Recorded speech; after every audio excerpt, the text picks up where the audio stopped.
Bueno chicos, buenas tardes. Comenzamos con nuestra clase de hoy. Bueno, hoy tenemos que avanzar y terminar, ¿no?, con este práctico que ya les estoy compartiendo, que era lo último que habíamos trabajado, ¿no? O sea, hoy tenemos que terminar con este circuito de ventas al contado.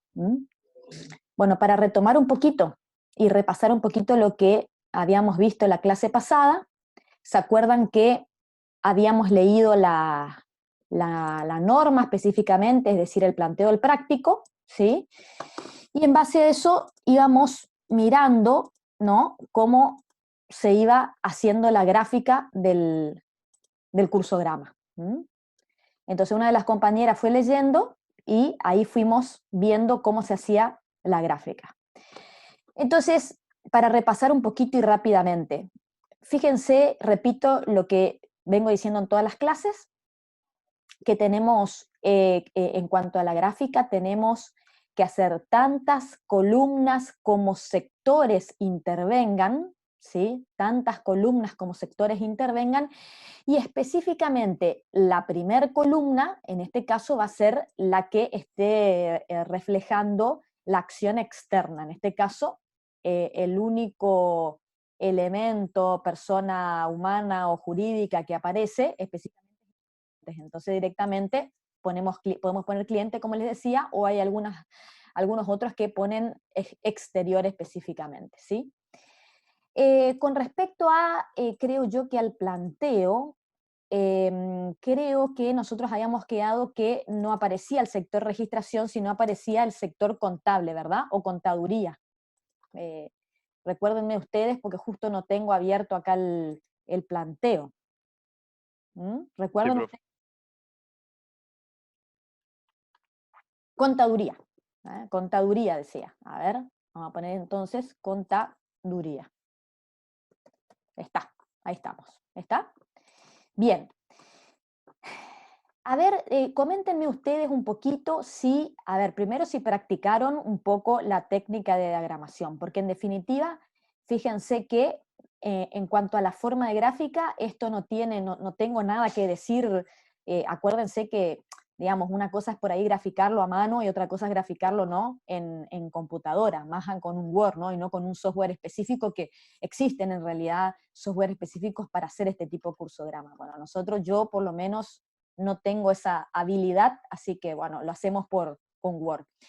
La única mención que, bueno, nada, le quiero hacer es con respecto a, ¿se acuerdan cuando veíamos la simbología? Yo les decía a ustedes que o sea, que una de las cuestiones en cuanto a la técnica de diagramación consistía en que, digamos, tratar de evitar en lo posible el entrecruzamiento de líneas, pero bueno, muchas veces sucede obviamente de que este entrecruzamiento de líneas existe, se da. Entonces, digamos, en cuanto a la simbología o a la gráfica, les decía que cuando se entrecruzaban las líneas siempre tenían que hacer digamos, una pancita, le digo yo, ¿no?, para mostrar que, para que no queden estas cruces de esta manera, ¿está? Entonces acá nosotros podríamos hacer no me acuerdo en este momento cómo era que se llamaba, pero bueno, una pancita acá de este lado, y lo mismo tendríamos que hacer en esta línea hacia allá. ¿Ven? No sé si me están prestando atención al cursor, ¿sí? Hacia allá. Eso es lo único que nosotros no tenemos hecho acá. ¿Está? Lo único.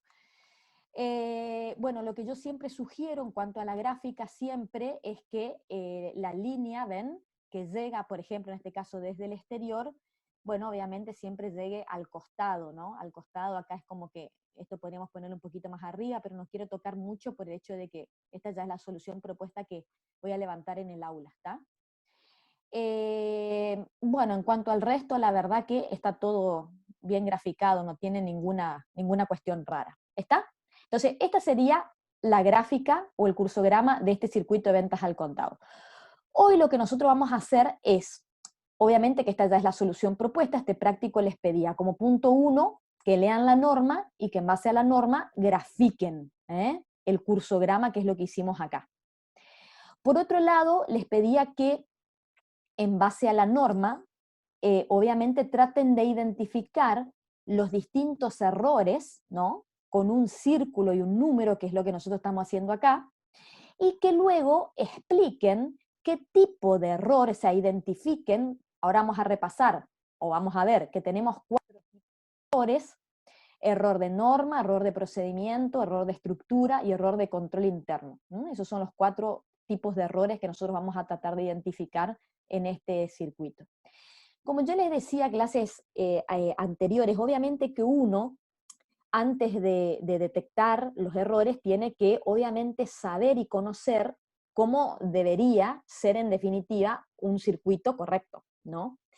Entonces, bueno, obviamente que la lógica nos llevaría, por eso yo les pasé hace un ratito en el grupo de WhatsApp el link de Vázquez, ¿no? Donde los lleva automáticamente a sí, es una especie de guía, trabajos prácticos de la cátedra de él, de este autor que nosotros utilizamos para esta parte, donde específicamente les cuenta de los 4 circuitos básicos que vamos a ver: compras, ventas, pagos y cobro. Les explica cómo debería ser en principio un circuito correcto, de modo de que ustedes tengan esa base, que lo lean, o sea, la idea es que eso sí lo lean ustedes, por ahí nosotros vamos a ir a tomar algunas partes como para poder entender algunas cuestiones, pero también, así como les hago la sugerencia que lo lean, también tengan en cuenta que él siempre va a hablar de lo que debería ser ideal en cuanto a cada uno de los circuitos y también en cuanto a los distintos sectores, ¿no?, que van a intervenir en determinado circuito o en cada uno de los circuitos. Obviamente que nosotros tenemos que ya saber que no es lo mismo la realidad, como siempre les digo, de una pyme, de una empresa de barrio o de una gran empresa, ¿sí? Entonces, todo va a depender de cómo está armada su estructura orgánica. Ustedes piensen que, si bien nosotros acá estamos analizando la parte de procedimientos, el paso a paso de la tarea, ustedes se dan cuenta que esto está absolutamente vinculado con la estructura orgánica, porque acá perfectamente estamos viendo cómo está compuesta un poco los distintos sectores dentro de la organización que están interviniendo en este circuito. Entonces, ¿qué quiero decir con esto? Acá nosotros o ustedes tienen que tener o adquirir la habilidad como para darse cuenta en base al tipo de empresa y en base a la estructura orgánica que nosotros les mostremos en cuanto al texto que les damos como introducción, para que ustedes medianamente tengan una noción de cuáles son las partes que intervienen en este circuito. ¿Está? Eso es a modo de explicación. Aguárdenme que un segundito voy a poner en silencio a mí. Bien. Bien, ahora vamos a pasar entonces a analizar un poquito. ¿Se acuerdan que nosotros decíamos que leíamos la norma? Y en base a la lectura de la norma, nosotros íbamos haciendo esto. Y yo les decía de que la gráfica era importante porque en base a esa, digamos, a la lectura de la norma, nosotros íbamos haciendo la gráfica. Y la gráfica tenía que ser, digamos, entendible para que uno en realidad, mirando la gráfica del cursograma, pueda entender lo que está en la norma, porque en definitiva se entiende de que este cursograma está graficado en base a la norma que ustedes tienen como planteo del práctico, ¿está? Entonces podríamos nosotros dejar a un lado la norma o tenerla al lado, que sería en este caso nuestro planteo, específicamente a ver si nosotros podemos leer la norma a través de la lectura del cursograma. ¿Ven? Entonces, como primera medida, nos situamos y decimos, estamos viendo un circuito que es de ventas específicamente al contado, o sea que va a haber no solo el procedimiento propio de la venta, sino también le incorporamos acá la cobranza por ser justamente una venta al contado. Ojo, ¿qué quiero decir con esto? Que ustedes pueden tener con posterioridad un circuito, por ejemplo, que les hable de ventas a crédito, y en ese caso ustedes van a tener incluido el procedimiento de una venta, pero obviamente no van a tener la parte de la cobranza, sino que van a tener que realizar tal vez otro tipo de análisis, además del que hacen acá con respecto a la mercadería, preparar la mercadería y demás, no va a intervenir en ese circuito de ventas a crédito el área de caja, obviamente, porque justamente se concreta la venta y no se está cobrando. Y bueno, y ahí van a tener que ustedes ir pensando en qué es lo que se tendría, lo vamos a hacer igualmente, cuáles serían las áreas que podrían llegar a intervenir y qué tipo de control en un circuito de ventas a crédito necesariamente se debería hacer antes de entregarle la mercadería al cliente. Eso como para ir pensándolo. Bueno, entonces dijimos, circuito de ventas al contado. Vamos a analizar entonces, decimos, como primera medida, decía el planteo del práctico que este circuito comenzaba una vez que el cliente ya decidía que iba a comprar. Eso lo habíamos hablado también en la clase pasada. Entonces, ¿qué decimos? Fíjense, ventas emite, repito, lo que estamos haciendo es leer el curso de grama. Ventas emite factura original en original copias. Es lo mismo que decir emite factura por triplicado. Y distribuye original y duplicado al cliente y factura triplicado con la mercadería a expedición. Fíjense, acá ustedes ven que no pasa nada, ven que hay un espacio acá que nos está mostrando que hasta acá llegó la distribución, ¿sí? O llegó el paso, ¿sí? El paso, estamos hablando de paso a paso. Se distribuyó esta última factura expedición con la mercadería y el siguiente paso es que el cliente se dirige a caja con la factura original y duplicado que le habían entregado, ¿ven?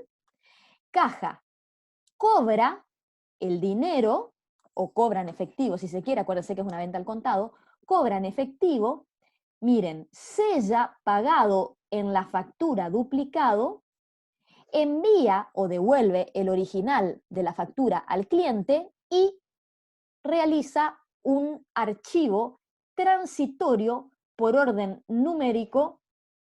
Y ahí yo diría, ¿y de qué? Y bueno, y de lo que queda en su sector. O sea que fíjense, si acá como comprobantes habíamos recibido la factura original y duplicado y una antes del archivo, fíjense, digo antes porque miren cómo está la secuencia de paso, que eso también me parece importante que lo logren identificar. Primero, miren, sella pagado en las dos facturas. Luego, paso a paso, devuelve la factura original al cliente y con posterioridad hace un archivo transitorio ¿de qué? De la factura original que quedó allí. ¿Ven? De la factura original que quedó allí. Sigue la secuencia. Luego, el cliente va a expedición y expedición realiza un control de qué. Y ahí es donde se acuerdan que nosotros vinculábamos lo que había quedado aquí en este sector. Esto queda acá, ¿sí? Expedición había recibido la mercadería, la factura triplicado y quedó ahí. Y no se hizo más nada con esa documentación. Bueno, en este momento, después de que el cliente paga, ¿sí? Acuérdense que es una venta al contado, después de que el cliente paga, esta factura que le devuelve caja al cliente, que es la original, fíjense la particularidad que ya va a tener esa factura el sello de pagado, que es importante porque en realidad el responsable de expedición no debería entregarle la mercadería al cliente sin antes corroborar o controlar que efectivamente el cliente haya pagado. ¿Ven? Ese es un control que se tiene que hacer o que tiene que hacer la persona que en definitiva se va a desprender en este caso del producto de la mercadería, ¿está? Porque obviamente estamos hablando de una venta al contado. Paréntesis aparte. Si nosotros estuviéramos hablando de una venta, de un circuito de venta a crédito, obviamente que este control del sello de pagado no debería hacerlo el sector que entrega la mercadería, justamente porque estamos hablando de una venta a crédito. ¿Ven? Esas son las cuestiones que nosotros tenemos que ir analizando y que tenemos que ir teniendo en cuenta. ¿Está? Ahora seguimos y dice, entonces, expedición, ¿qué hacía? Controla la factura original, ¿sí? Del cliente, ¿sí? Controla, porque el cliente se va con esa factura original y la controla o la coteja, ¿con qué? Con lo que tenía en su sector. Y ahí es donde hacíamos esta línea punteada, que a nosotros nos estaba en definitiva marcando que se hace un control de todo esto, tanto la factura original que trajo el cliente con el sello de pagado, con la factura triplicado que estaba en su sector y con la mercadería que estaba en espera para que el cliente la vaya a retirar.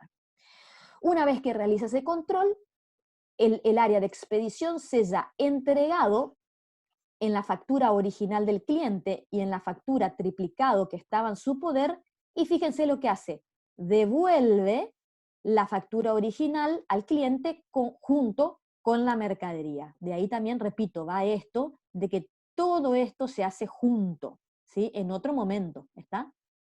Sería en este momento, ¿está? Entonces, repito, sella entonces entregado la factura original y triplicado y devuelve la factura original y la mercadería al cliente. Fíjense, y esto es importante, repito, que lo vayan teniendo en cuenta.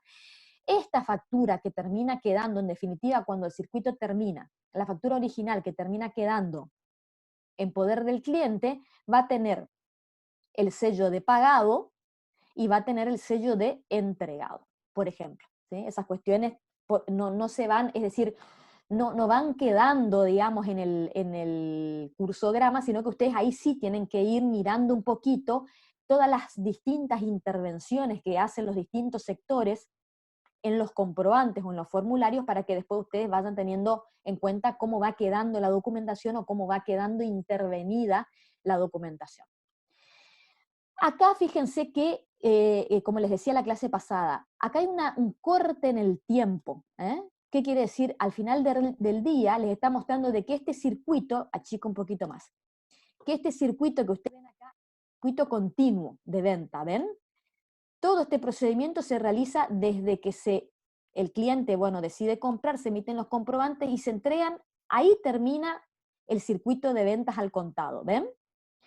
¿Cuántos circuitos de ventas al contado puede haber en un día? Y bueno, la cantidad de clientes que vayan y la cantidad de ventas que se realizan, ¿sí? Este es el propio circuito de ventas. Pero, como es un circuito de ventas al contado, decíamos que teníamos que incluir específicamente la parte que concierne a el control, si se quiere, o digamos, la información que a la finalización del día tiene que realizar algún sector con respecto a la cobranza que se realizó de estas ventas al contado, ¿no? Y entonces acá tenemos un corte en el tiempo donde pudimos haber tenido un montón de ventas al contado y a la finalización del día algo se tiene que hacer.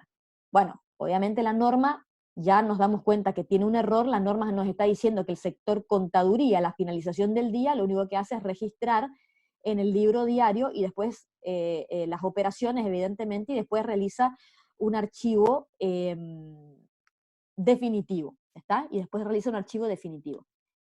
Vuelvo a hacer un paréntesis acá en cuanto a la gráfica, para que no haya ningún tipo para que ustedes vean la diferencia. Fíjense que acá se hace un archivo, específicamente la simbología del archivo definitivo está vinculadita, ¿ven?, con el libro diario, ¿ven?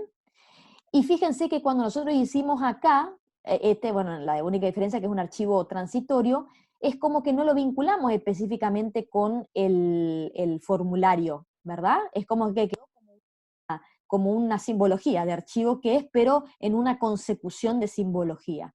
Bueno, en realidad después vamos a ir viendo más adelante, ¿no? Nosotros podemos vincular el formato o la simbología de archivo, la podemos vincular específicamente con el formulario, el comprobante, el libro, lo que fuere que se está la ficha que se esté archivando, ¿ven? Específicamente se vincula con el comprobante o se lo hace de esta manera. ¿Cuál es la diferencia, si se quieren? Es que cuando en el sector se archiva solamente lo que hay, que en este caso lo único que quedaba acá, en este sector de comprobante, porque el dinero no es comprobante, lo único que quedaba de comprobante acá era la factura duplicado, porque fíjense que la factura original se había ido, y antes no había nada más, ¿ven? Entonces en ese caso nosotros podemos utilizar esta simbología que de esta manera sí, que lo que nos estaría diciendo es que toda la documentación que obra en el sector, a través de esta operación, se archiva. Entonces, bueno, ¿qué es lo que en definitiva quedó en el sector? Y bueno, solamente la factura duplicada. ¿Está? Tal vez si nosotros hubiésemos tenido otra documentación, ¿sí?, que haya estado en el sector, y nosotros decimos que la norma dice que específicamente se archiva transitoriamente la factura duplicado, pero tenemos otra documentación o formularios que quedan ahí en el sector, bueno, ahí sí nosotros deberíamos mostrar la vinculación con la simbología de archivo específicamente en el formulario ese. ¿Ah? A ver, pregunta. Dice, el circuito, ¿qué significa? El círculo, perdón, significa en la simbología. Y bueno, el círculo es operación, cualquier tipo de operación. Fíjense, emitir, cobrar, ¿sí? A ver, ¿está? Bien. Bueno, eso es lo que significa, ¿sí? Por eso yo les decía que lo que ustedes siempre tienen que hacer cuando tengamos estas clases y cuando ustedes practiquen, por supuesto, tengan a mano esta introducción que se les levantó en el aula, donde está la simbología, hasta que ustedes entren en la práctica, ¿sí? Porque cada una por eso yo les decía la clase pasada, cuando nosotros leemos el planteo, que sería la lectura de la norma de procedimiento, digamos, el paso a paso, si se quiere, que yo sugiero siempre en las clases para una cuestión de organización, es que ustedes siempre vayan identificando, como les decía, primero, el tipo de circuito, ¿a qué se refiere? Circuito en este caso de ventas al contado. En segunda instancia, leer completo, leer la norma completa para entender. En el tercer momento, hacer una lectura más minuciosa donde identifiquemos los distintos sectores que intervienen, de modo que ya empecemos a tener la pauta de cuántas columnas vamos a tener que hacer. ¿Y por qué digo que hagan eso primero, que hagan una lectura rápida primero y luego empiecen a identificar los sectores? Porque ha pasado muchas veces a ver, nosotros ahora tenemos el planteo donde específicamente se identifican cada uno de los sectores, inicialmente se dicen contaduría, 2 puntos, y lo que hace, expedición, 2 puntos, y lo que hace, pero muchas veces dentro del contenido de la norma no aparece específicamente el sector como lo tenemos planteado, pero sí en el desarrollo de ejemplo, puede llegar a pasar acá que, no sé, Expedición termine mandando, por ejemplo, la factura triplicado, la termine mandando a un sector X. Entonces les aparece el nombre de ese sector que interviene, pero porque resulta ser que les llega determinada documentación y no hace más nada en el circuito. Pero el hecho de que haya algún comprobante, información, formulario que se esté mandando a un sector, necesariamente a ustedes les está dando el dato de que tienen que incorporar una columna más para mostrar ese formulario que llega a ese sector por más de que no haga más nada. No sé si me estoy explicando con lo que les quiero decir. Entonces, es importante, repito, lectura rápida, después una lectura más minuciosa, donde identificamos primero cada uno de los sectores intervinientes para empezar con la gráfica. Me ha pasado muchos exámenes donde se olvidaron de eso, hicieron la gráfica, esto es cuando lo hacían en papel y me lo presentaban, y después se daban cuenta que les aparecía otro sector y se les hacía un despiole. Por eso siempre mi sugerencia. Y después, el paso siguiente es que en esa lectura minuciosa vayan identificando las acciones o verbos. Emite o emitir, cobra, sella, etcétera, para que ustedes vayan identificando ahí cuáles son las distintas simbologías que van a tener que utilizar. Porque en la norma ustedes encontraron el verbo emite, el verbo envía o distribuye, el verbo cobra, la acción sella o sellar, sella pagado, la acción de verifica o controla, la acción de nuevamente sella pagado, ¿se entiende? Entonces, esos son los pasos que ustedes tienen que hacer. Y último es identificar todos los formularios intervinientes. Ustedes van a decir, tenemos factura, tenemos mercadería, que no es formulario, pero bueno, vamos a utilizar una simbología, el dinero que se cobra, ¿sí? Y bueno, y por último, el libro diario que la norma nos muestra, que también es una simbología que se va a utilizar. Eso es fundamental, ¿está? Dentro de todo esto que nosotros vimos, ahora vamos a compartir o vamos a ver qué es lo que pasó o qué es lo que pasa, en definitiva, con los distintos tipos de errores. Y ahí vamos a empezar a analizar cada uno de esos numeritos que ustedes están viendo ahí. ¿Mm? El primero, ya ustedes habían identificado algo con respecto a la primera acción esta de que el vendedor emite factura el original y 2 copias, y que distribuía acá al cliente estas 2 y que llevaba a expedición algo acá junto con la mercadería. Como primera medida, y esperen que les voy a compartir, pero voy a ir compartiendo, abriendo y cerrando permanentemente para que ustedes vayan viendo. Aguárdenme un segundito. Acá.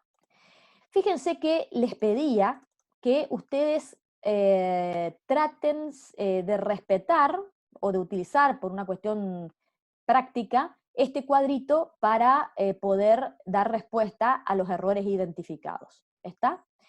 Como consecuencia de eso, yo quiero que ustedes vayan viendo cuáles son los distintos tipos de errores que me parece que tenemos que repasar un poquito antes de ir a la detección de los errores. Esto no es otra cosa que resumido lo que ustedes tienen, el material que ustedes tienen levantado en el aula virtual, ¿está? Ese archivo que decía introducción, ahí tienen los distintos tipos de errores. Nosotros vamos a trabajar con 4 errores, ¿sí? El error de estructura, el error de control interno, el error de norma y el error de procedimiento, ¿está? Como primera medida, ¿qué es el error de estructura? O cuando nosotros vamos a identificar un error de estructura. Cuando la posición, el cargo, el área o el departamento, como quieran llamarlo, o lo que ustedes ven como columnas dentro del cursograma, que en definitiva representan los sectores, ¿no? Entonces, cuando la posición, cargo, puesto, realiza tareas que no son de su incumbencia. Es decir, cuando un sector o el responsable de un sector o un área específica está realizando alguna acción, alguna tarea dentro del circuito que estamos analizando que no le corresponde. ¿Por qué? Y porque no le corresponde porque no es de su incumbencia. ¿Está? Entonces nosotros no podemos encontrar en situaciones donde está interviniendo un sector que nada tiene que ver con el circuito de ventas. ¿Se entiende? Entonces cuando nosotros identificamos que en un circuito de venta está apareciendo un sector que nada tiene que ver con ese circuito de venta, vamos a hacer la suposición, ya que estamos en un circuito de ventas al contado, ¿qué tendría que hacer o por qué tendría que intervenir el sector de cuentas corrientes o el sector de créditos en un circuito de ventas al contado? Es decir, si ustedes ven que dentro del paso a paso del circuito aparece la intervención del área de créditos o del área de cuenta corriente, por ejemplo, ustedes me van a decir error de estructura. En realidad esa intervención no se debería o no debería participar de este circuito porque no es una tarea que le corresponda en base a la incumbencia. También se dice que pasa esto cuando dice una determinada tarea rutinaria es realizada por un sector que por su jerarquía puede delegarla en un sector o un área, un departamento, como quieran llamarlo, una persona de menor nivel jerárquico. O sea que acá nosotros estamos hablando de una cuestión de delegación. ¿Sí? Entonces yo diría, a ver, ¿es necesario que cuando venga el cliente y pregunte por un determinado producto, el vendedor tenga que informarle al gerente de comercialización para que le dé el dato si hay stock de producto? Si pasara una situación así, nosotros volvemos a tener un error de estructura, es decir, no necesariamente debería intervenir el gerente de comercialización en este circuito con respecto a la disponibilidad de stock, por ejemplo, o con respecto a la autorización de venta de una venta a crédito. ¿Por qué? Y bueno, porque se entiende que en el proceso de descentralización o de delegación de autoridad, se entiende que esa es una función que tiene que estar delegada en el vendedor, es decir, el vendedor tiene que vender, entonces no entorpecer en este sentido la función o la actividad que tiene el vendedor. ¿Está? Entonces, en esas dos situaciones, repito, cuando la posición realiza tareas que no son de su incumbencia, o podríamos también decirle cuando hay una acá hay una aclaración que me parece importante. Cuando una determinada tarea rutinaria es realizada por un sector que por su jerarquía puede delegarla en un sector de menor nivel jerárquico. Acuérdense ustedes, cuando vieron en administración las decisiones programadas y no programadas, ¿se acuerdan? ¿Sí? Entonces, tienen que tener en cuenta que si nosotros estamos hablando de tareas que son rutinarias, y bueno, deben realizarse lo más rápidamente posible y no tener que entorpecerse con determinadas decisiones que se tienen que tomar en los niveles más altos. El error de control interno es uno de los errores, todos los errores son importantes, pero este es uno de los que más se enfoca a Vázquez específicamente, y dice que el error de control interno específicamente se da por dos cuestiones fundamentalmente. Cuando no se realiza directamente un control oportuno, cuando no se hace, se debería hacer y no se hace, ahí nosotros tendríamos que detectar un error de control interno y siempre, por supuesto, decir, identificamos que existe un error de control interno porque no se realiza el control de específicamente qué. Es decir, siempre cuando identificamos este tipo de error, como todos los otros errores, tenemos que, yo siempre le llamo la solución propuesta, pero no es solución propuesta, sino que si yo digo que hay un error, y bueno, yo tengo que decir por qué considero que existe un error, ¿no? Entonces, necesariamente la detección del error va atado del por qué, que sería, en otras palabras, la solución propuesta, ¿está? Entonces nosotros decimos error de control interno cuando no se realiza el control oportuno, ¿sí? Y acá hay una palabra oportuno, en cuanto a la oportunidad. Y me permito un segundo para hacerles un comentario. Los controles tienen necesariamente que ser oportunos. Es decir, de nada sirve que yo realice un control en un momento en el que no es necesario hacerlo. O cuando en realidad hago a ver, ustedes saben que los controles pueden ser preventivos, concomitantes o posteriores, ¿no? Hay momentos en los que el control tiene que ser de manera concomitante, es decir, que si ante determinada actividad realizar un control posterior no sirve. Entonces siempre hay que analizar qué tipo de control o en qué momento se tiene que hacer el control para que el control termine siendo oportuno, porque si por ahí nosotros realizamos un montón de controles pero de manera innecesaria o de manera inoportuna, ahí también nosotros estaríamos incurriendo en un error de control interno. ¿Por qué? Porque no estamos realizando el control en el momento que deberíamos hacerlo para considerarlo oportuno. ¿Me siguen? O también existe el error de control interno cuando existe exceso de controles que dificulten la necesaria fluidez de los trámites o de la tarea. Es decir, cuando permanentemente se hace control, control, control, control de manera innecesaria, tenemos un exceso de controles que también lo tenemos que denominar como error de control interno. ¿Está? Porque, insisto, el control necesariamente tiene que ser oportuno. ¿Está? Por otro lado, vamos a ver dos tipos de errores que yo muchas veces suelo darlos medio que de manera simultánea, ¿sí? Entonces acá dijimos que este es error de procedimiento. ¿Por qué?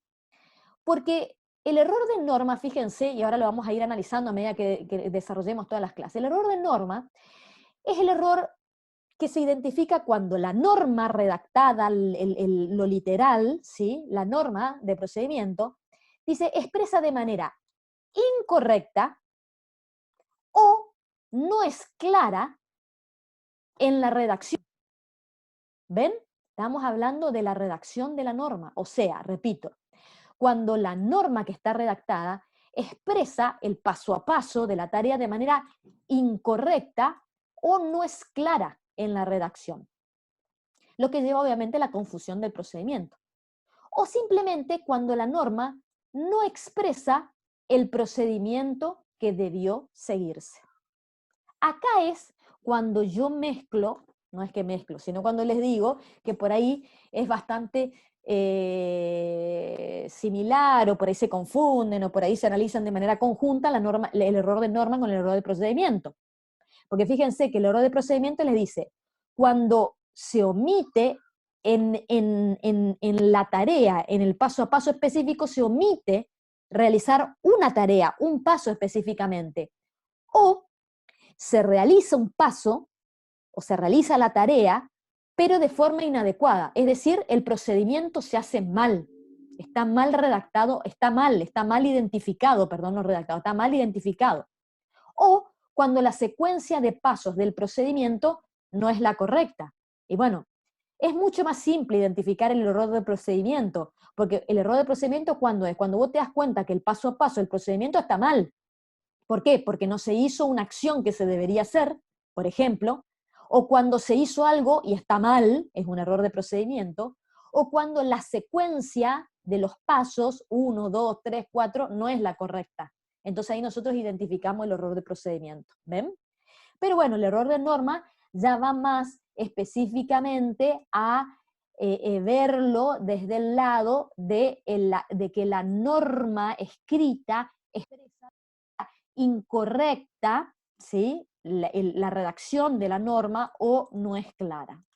Vamos a ir discutiendo eso y vamos a ir viendo específicamente cuándo podríamos considerar que es error de norma, cuándo podríamos considerar que es error de procedimiento. Yo insisto que suelo trabajar de manera indistinta con estas dos, por ahí sí se identifica mejor el error de norma, por ahí no, tenemos que ver que específicamente es error de procedimiento. Hay muchas veces que es error de norma y procedimiento conjuntamente, como también comentarles que muchas veces la identificación de una situación en la tarea específicamente puede mostrarnos que es un error de norma, de procedimiento, de control interno, por ejemplo. Es decir, no necesariamente la detección de una situación les va a identificar a ustedes un solo tipo de error, sino que pueden ser, en definitiva, varios errores juntos que ustedes identifiquen. ¿Vamos hasta ahí? ¿Sí o no? Sí, profe, le hago una consulta. ¿Vale? El tema de que le hayan dado la factura duplicado al cliente, ¿puede ser de norma y procedimiento a la vez? Ahora lo vamos a analizar, exactamente. Vamos a ver porque la norma te está diciendo Y así fue. exactamente que le mandes el original y el duplicado al cliente. Y el Bien, procedimiento también está mal porque en la secuencia de los pasos también se la mandaste y el procedimiento está mal. Se realiza de forma... bien.